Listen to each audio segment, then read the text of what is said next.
Welcome to my YouTube channel chemistry by Pawan Singh. चलिए start करते हैं हम लोग। आज का जो हमारा टॉपिक है बहुत ही सिंपल टॉपिक और बेसिक टॉपिक है जो क्लास 9th में पढ़ाया जाता है आपको, और 11th स्टैंडर्ड में भी, सोल्यूशन में भी है, और 11th स्टैंडर्ड के 12th स्टैंडर्ड में। ठीक है, तो वो सोल्यूशन में भी टॉपिक मिलेगा आपको और क्लास 9 से ही वो पढ़ाया जाता है। जिस टॉपिक का नाम क्या है? इवेपरेशन। क्या है? इवेपरेशन। और दूसरा टॉपिक क्या हमारा है? वेपराइजेशन। क्या है? Vaporisation. Vaporisation, evaporation and vaporisation. एक टॉपिक हमारा है इवेपरेशन, दूसरा है वेपरेशन। बच्चे क्या होते हैं, 9th क्लास से पढ़ करके 9th पढ़ते हैं, 10th पढ़ते हैं, 11th पढ़ते हैं, 12th स्टैंडर्ड में आकर के भी ये कॉन्सेप्ट को नहीं समझ पाते हैं कि इवेपरेशन क्या होता है और वेपराइजेशन क्या होता है। ठीक है, तो हमारा प्रयास है छोटा सा एक टॉपिक पढ़ाने को कि जो आप लोग को कॉन्सेप्ट क्लियर हो जाए। जिनको आता है अच्छी बात है, नहीं आ रहा है तो वो कॉन्सेप्ट को समझे। इवेपरेशन और वेपराइजेशन क्या होता है? देखिए यहां भी क्या होता है, जैसे जो वाटर है, क्या है? वाटर, वो लिक्विड फॉर्म में होता है। क्या होता है? लिक्विड फॉर्म में वाटर। और वाटर से, लिक्विड से क्या बन जाता है यहाँ पर? वेपर। क्या बनता है? वेपर, जो गैस फॉर्म में बनता है। किसके फॉर्म में? गैस के फॉर्म में।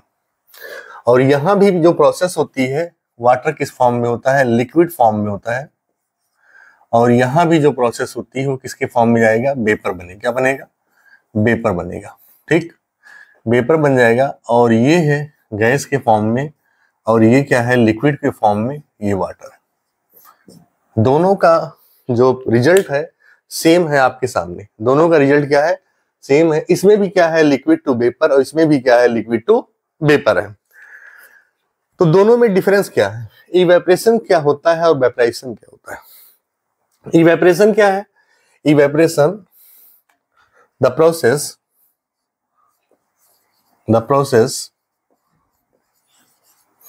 liquid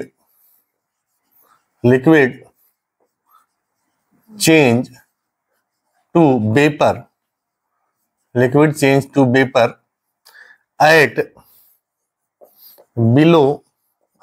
below boiling point or at any temperature, at any temperature। ठीक, क्या दिया गया यहां पर? टॉपिक क्या है कि the process which liquid change, the process which liquid change to vapour at below boiling point or at any temperature. Any temperature मतलब एक्सेप्ट फ्रीजिंग पॉइंट। ठीक, तो यहां पर क्या हो जाएगा? जो हमारा टेम्परेचर आएगा क्या होगा? ये कैसा है? Below boiling point, below boiling point. जो टेम्परेचर हो लिक्विड का वेपर में चेंज होने का, वो कैसा हो? बॉइलिंग पॉइंट से बिलो हो। इस प्रोसेस को क्या बोलते हैं हम लोग? इवेपरेशन बोलेंगे। क्या बोलेंगे? इवेपरेशन बोलते हैं। दूसरा पॉइंट, इसका जो आप लोग एग्जाम्पल देखते होंगे डेली लाइफ से रिलेटेड, जैसे अगर आपके सराउंडिंग एरिया में कोई पॉन्ड्स है, क्या है? पॉन्ड्स है। अगर उसमें क्या है? वाटर स्टोर है। क्या है? वाटर स्टोर है। तो आप देखेंगे कि जैसे जैसे अगर आपके सराउंडिंग एरिया का टेम्परेचर बढ़ेगा तो धीरे धीरे जो वाटर होगा वो क्या हो जाएगा? डिक्रीज करेगा। क्या होगा? वाटर डिक्रीज करेगा। मतलब वाटर धीरे धीरे वहां पर क्वांटिटी कम हो जाएगी, क्योंकि जो ये प्रोसेस है इवेपरेशन क्या है, ध्यान देना।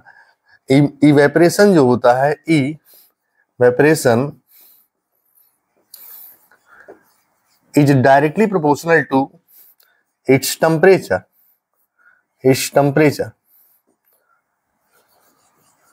कौन सी प्रोसेस है ये देखना कि जैसे जो इवेपरेशन होता है, इवेपराइजेशन जो होगा, ये किसके इक्वल होगा? Directly to temperature. अगर हमारा यहाँ पर टेम्परेचर बढ़ेगा तो इवेपरेशन क्या होगा? बढ़ जाएगा। क्या होगा? बढ़ेगा। इसको अभी होल्ड करते हैं, अभी करेंगे आगे। दूसरा पॉइंट क्या है, जो इवेपरेशन होता है, evaporation is the surface phenomena होता है। क्या होता है? सरफेस फिनोमिनन होता है।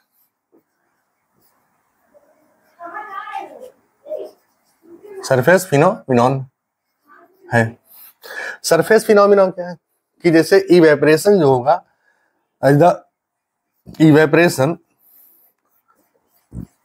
Evaporation is directly proportional to surface area. Surface area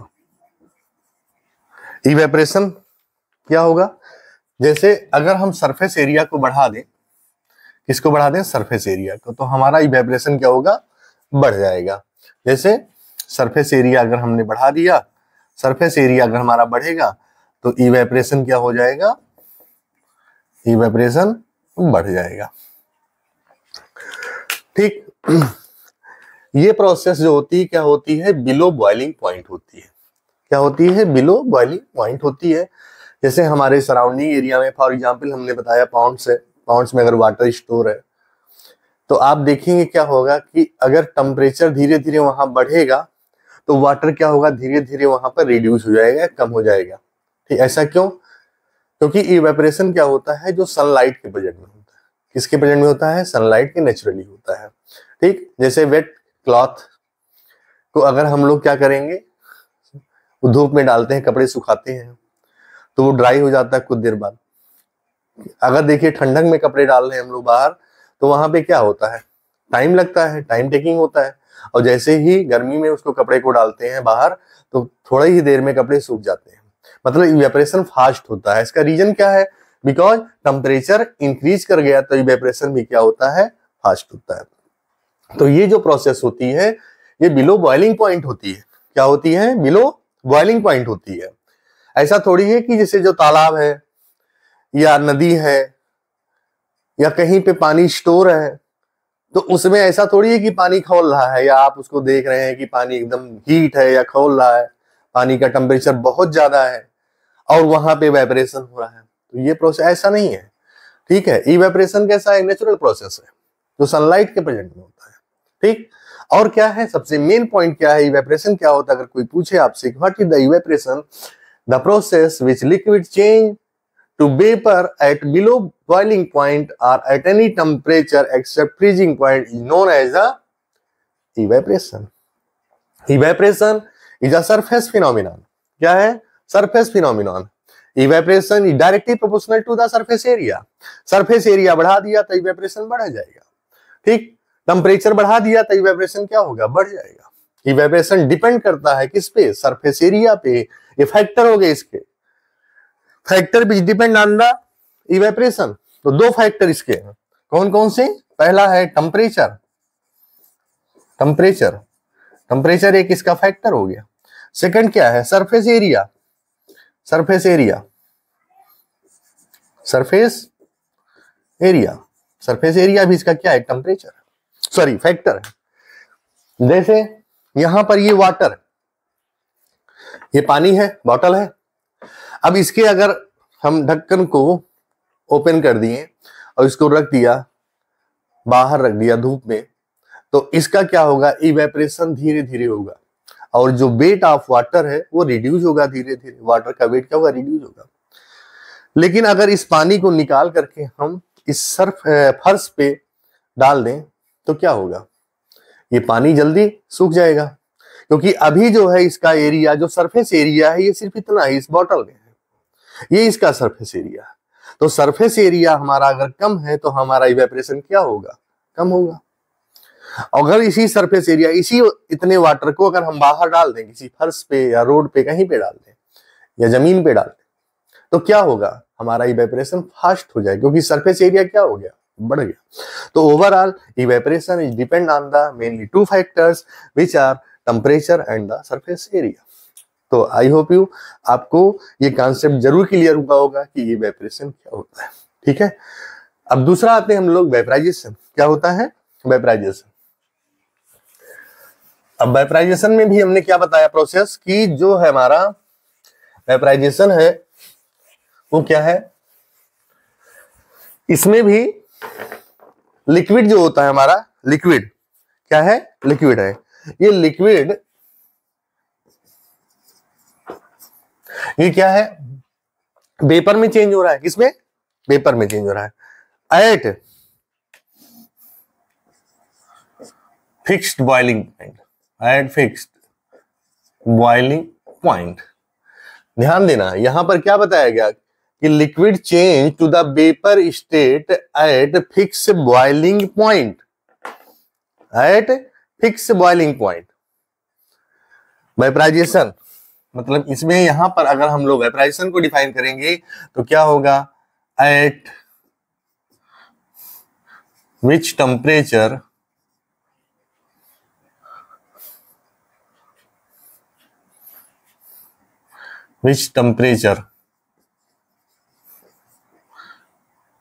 मतलब यहां पर क्या कर देंगे हम लोग, विच टेम्परेचर में क्या आ जाएगा, बॉइलिंग पॉइंट आएगा, बॉइलिंग पॉइंट। और बॉइलिंग पॉइंट क्या होती है, फिक्स होती है, ठीक। Liquid change to vapour is named क्या होगा, वेपराइजेशन इज नेम्ड क्या हो जाएगा, वेपराइजेशन, ठीक। तो यहां पर इसकी जो बॉइलिंग पॉइंट क्या होती है वो फिक्स होती है, इसका जो टेम्परेचर होता है फिक्स टेम्परेचर होता है, एट फिक्स टेम्परेचर या फिक्स बॉइलिंग पॉइंट या फिक्स टेम्परेचर बोल सकते हैं हम लोग, उसी प्रोसेस को क्या बोलते हैं हम लोग, वेपराइजेशन, ठीक। जैसे वाटर है, क्या है, वाटर, और वाटर की बॉइलिंग पॉइंट आप सभी को पता है क्या होता है, 100 डिग्री सेल्सियस होता है, क्या होता है, 100 डिग्री सेल्सियस होता है। अच्छा ये बताइए आप लोग, बॉइलिंग पॉइंट क्या होता है, बॉइलिंग पॉइंट अगर हम लोग यहां पर डिफाइन करें कि व्हाट इज बॉइलिंग पॉइंट, बताइए क्या होता है। ज्यादातर लोग को तो बॉइलिंग पॉइंट ही नहीं पता होता कि बॉइलिंग पॉइंट क्या, अभी बताएंगे कि जिसपे कोई चीज उबलने लगे, बॉयल होने लगे। तो बॉइलिंग पॉइंट क्या है, बॉइलिंग पॉइंट क्या होता है, किसी चीज का पहले से फिक्स नहीं होता है। बॉइलिंग पॉइंट हर एक लिक्विड का हम लोग निकालते हैं, कैसे, क्या होता है कि एट, ध्यान देना, एट विच टेम्परेचर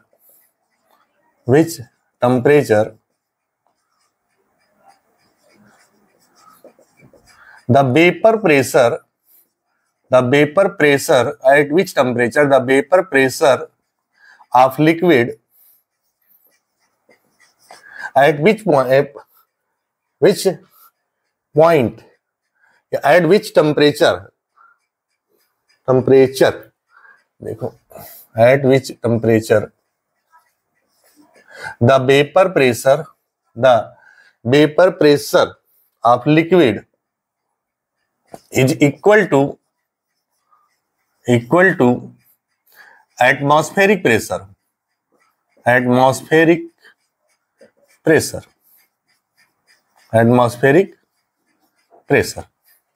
क्या होगा, the liquid is equal to atmospheric pressure. मतलब क्या हो जाए कि जो वेपर प्रेशर है किसका, लिक्विड का, वो इक्वल किसके हो जाए, एटमॉस्फेरिक प्रेशर।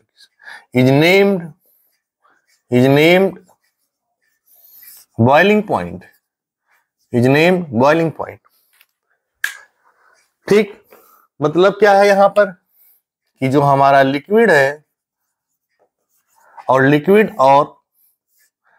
वेपर, इन दोनों के बीच में अगर इक्विलिब्रियम स्टेबलाइज हो जाए, क्या हो जाए, इक्विलिब्रियम, तो उसी पॉइंट को क्या बोलेंगे हम लोग, बॉइलिंग पॉइंट बोलेंगे। क्या बोलेंगे, बॉइलिंग पॉइंट बोलते हैं, ठीक है। तो यहां पर आते हैं हम लोग, जैसे ये क्या है, जो वेपराइजेशन होता है, वेपराइजेशन क्या है, vaporisation is a bulk phenomenon,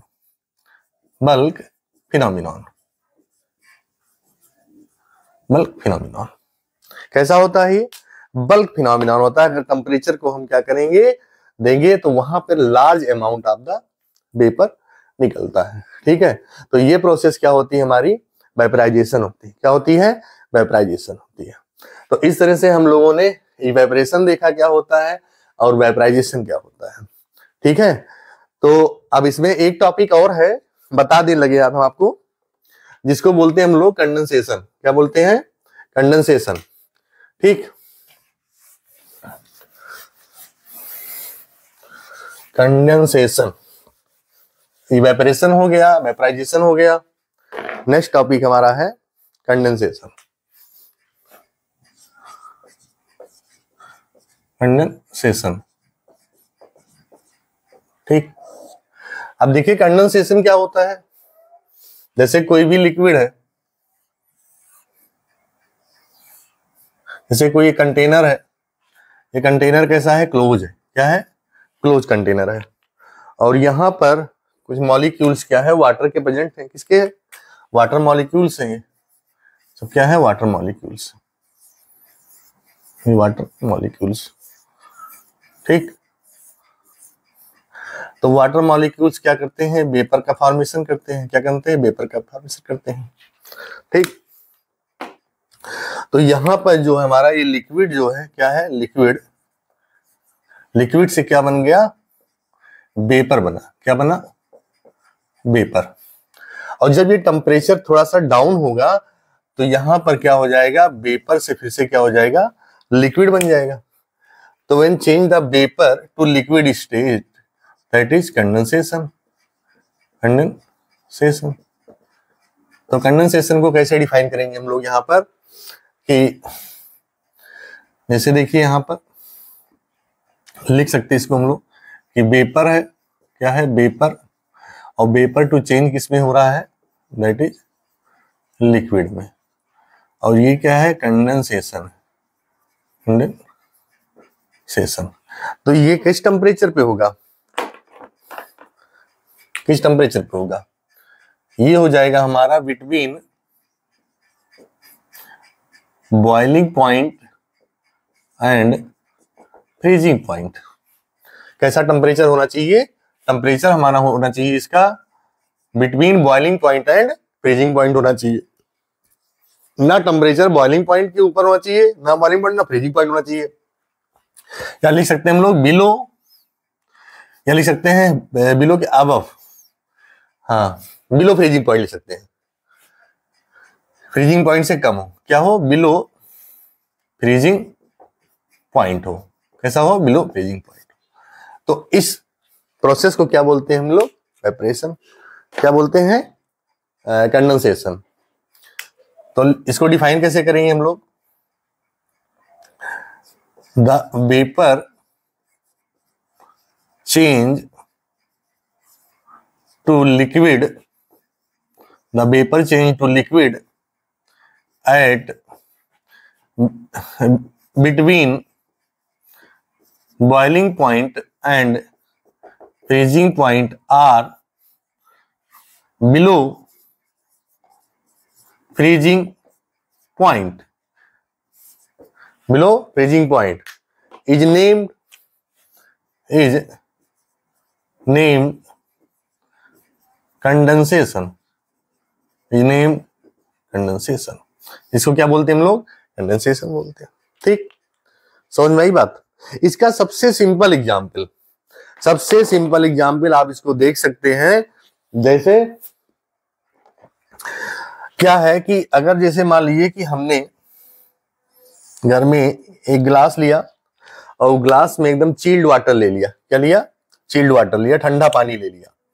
और आप देखते भी होंगे तो वहां पर क्या होगा? अगर इस ग्लास में एकदम कोल्ड वाटर है, कोल्ड वाटर है, क्या कोल्ड वाटर है, तो जैसे ही इस ग्लास में कोल्ड वाटर रखेंगे आप, खासकर किस कंडीशन में?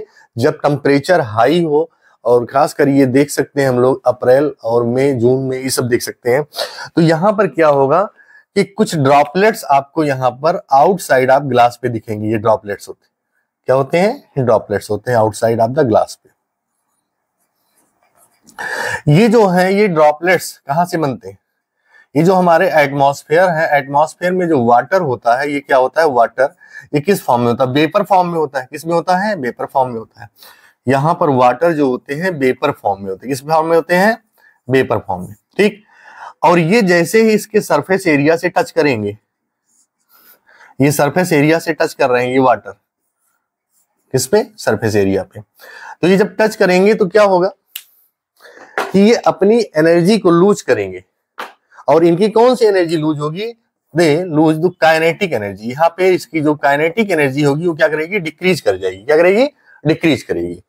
तो जब काइनेटिक एनर्जी डिक्रीज करेगी तो जो वाटर वेपर होगा वो वेपर टू चेंज किस में जाएगा, लिक्विड फॉर्म में। किस में जाएगा, लिक्विड फॉर्म में जाएगा। और इसकी सराउंडिंग एरिया का जो टेम्परेचर है, टेम्परेचर जो surrounding area is the high, but ये जो टेम्परेचर इसका क्या है, ग्लास की साइड का है, टेम्परेचर लो है। तो जैसे ही इससे टकराएंगे या इसकी सरफेस एरिया पे टच करेंगे, ये तुरंत अपनी काइनेटिक एनर्जी को लूज करके वेपर से लिक्विड फॉर्म में आ जाते हैं। इसलिए बहुत सारे ड्रॉपलेट्स जो होते हैं ग्लास के आउटसाइड में होते हैं। ऐसा थोड़ी कि ग्लास लीक कर रहा है तो बाहर वाटर निकलेगा, ऐसा थोड़ी है। तो ये जो प्रोसेस होती है ये क्या होती है, कंडेंसेशन होती है। The vapor change to the liquid state between the boiling point and the freezing point। तो ये सबसे बेस्ट एग्जाम्पल आपका कंडेंसेशन का है। तो यहां पर जो काइनेटिक एनर्जी क्या होती है, वो लूज हो जाती है। क्या होती है, लूज हो जाती है। ठीक है, जैसे कोई भी मॉलिक्यूल्स हैं, मॉलिक्यूल्स अगर एक्सपेंड करेंगे दूर दूर मॉलिक्यूल्स होंगे, रैंडमली फास्ट मोशन होगा वहां पे, तो उसकी काइनेटिक एनर्जी बढ़ेगी। ठीक, अगर वो मॉलिक्यूल्स क्या हो गए, वहां काइनेटिक एनर्जी उसकी डिक्रीज हुई और मॉलिक्यूल्स चेंज किसमें हो गए, वेपर के फॉर्म में चेंज हो गए। तो ये प्रोसेस क्या होती है हमारी, ये होती है कंडेंसेशन होती है। समझ में आ गया आपको।